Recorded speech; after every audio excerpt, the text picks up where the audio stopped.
Bonjour à tous, alors désolé de ne pas être tellement présent pour l'instant, je suis en déplacement professionnel et ce pour tout le mois d'octobre, mais ne vous en faites pas, je vais quand même publier régulièrement des vidéos, elles seront peut-être un peu plus courtes et chaque fois que j'ai du temps libre, je suis en train de vous préparer un super tuto, vous allez voir, ça va être de la bombe, il va être long, mais ça va être quelque chose d'extrêmement complet. Donc aujourd'hui, tutoriel extrêmement rapide, je vais vous montrer un outil totalement gratuit, très simple d'utilisation pour compresser des images. On ne traîne pas davantage et on fonce directement sur mon écran. Nous voici sur Squoosh. Page d'accueil toute simple. Regardez ici en haut à droite, on peut éventuellement installer l'application. Mais j'en vois pas tellement l'intérêt. On peut tout simplement l'utiliser en ligne gratuitement sans inscription. Donc on peut faire un glisser-déposer d'images où on clique sur le petit plus ici. Alors je vais récupérer une image pour le test, par exemple une photo que j'ai prise dans mon jardin. Oui, les orchidées qui sont en fleurs, les bananiers, papayers. Ah, peut-être la rose ici. Allez, on va prendre cette rose ici. C'est pas tout à fait un format vertical ni carré, mais enfin bon, c'est une photo qui est assez sympa, qui peut servir d'illustration pour un article. Avant de cliquer sur ouvrir, regardez le poids, 2,1 mégas, c'est extrêmement lourd. Et bien sûr, la taille 2191 par 2704, c'est beaucoup trop grand pour une page web. On va régler le problème tout de suite avec Squoosh. Je clique sur ouvrir. On arrive sur un nouvel écran. Là, il m'affiche directement l'image en plein écran de manière un peu excessive. Pour ce faire, regardez, on va ici sur le moins, ici en bas. Donc l'image est à 100%. On va réduire la taille de l'image.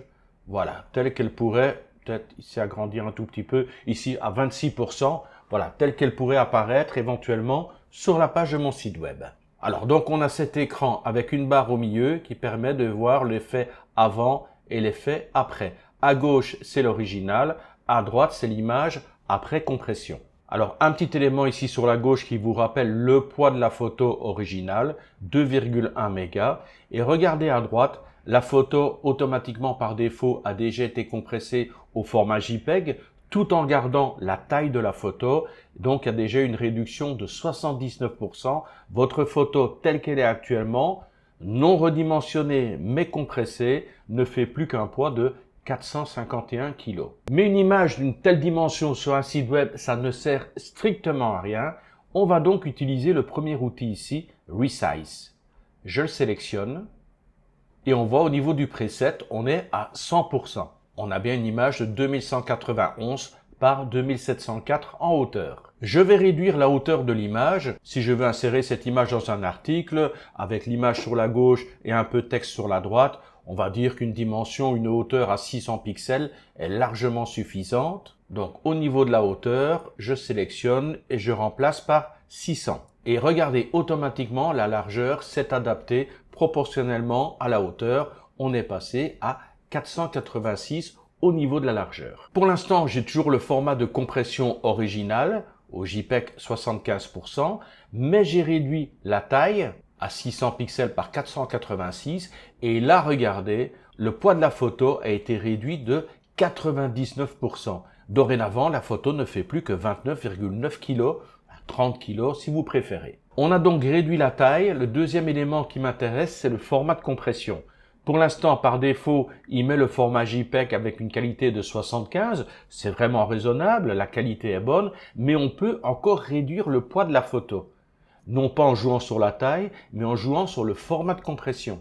JPEG, c'était le format utilisé avant, qui permettait de compresser la photo, mais depuis lors, il y a d'autres formats de compression qui permettent de réduire davantage le poids tout en gardant la qualité. Alors, les deux formats en question, vous cliquez sur la petite flèche ici. Vous avez plein d'options, plein de possibilités.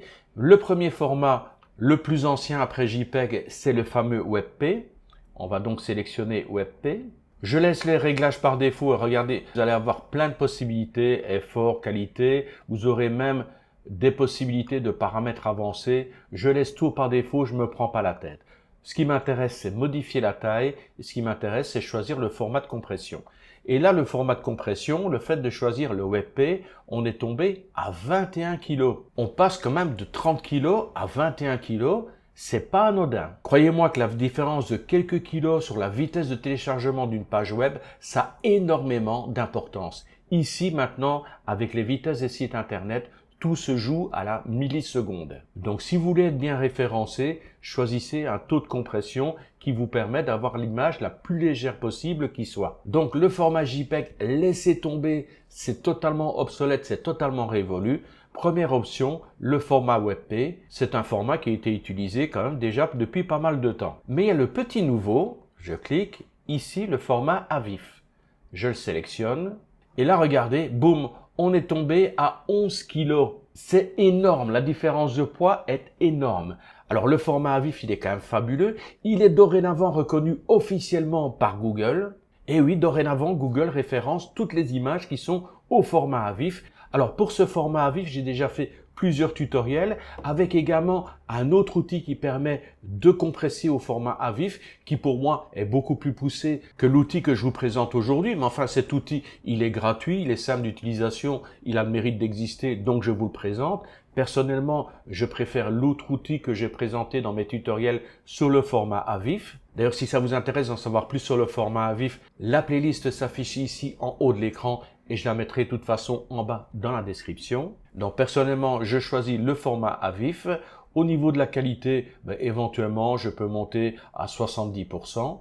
Et une fois que je suis satisfait de mon travail, de la taille et de la compression faite, je clique tout simplement ici sur Download. Il ouvre la fenêtre en me demandant où je veux l'enregistrer. Je vais mettre par exemple sur mon bureau.